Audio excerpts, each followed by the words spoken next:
Andiamo a vedere da vicino, proprio camminando sui ponteggi, quello che è il delicato passaggio tra il 400 e il 500 sulle facciate di Palazzo Pretorio a Cittadella.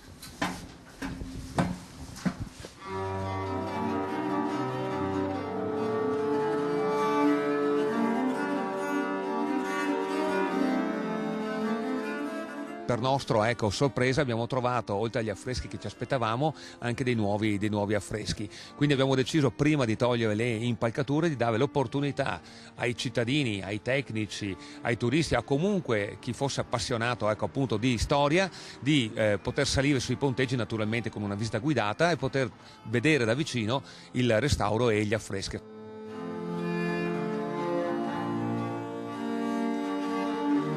La visita quindi insegnerà a tutti che la facciata di un palazzo è una membrana viva, palpita, respira e da vicino si potranno vedere la delicatezza degli ornamenti con volute, con conchiglie, con foglie.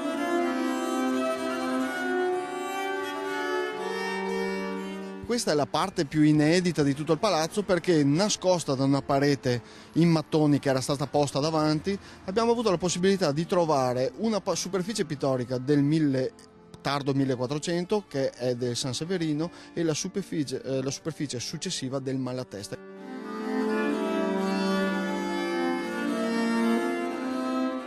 Abbiamo trovato questi simboli che sono ricorrenti all'interno delle facciate, sia anche in quella a sud che era già stata restaurata negli anni precedenti.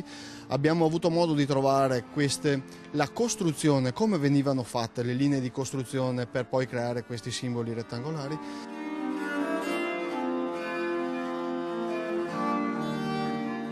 Abbiamo un chiaro esempio della Serenissima con questo leone che abbiamo restaurato completamente e riportato a quello che era, insomma, i suoi fasti precedenti.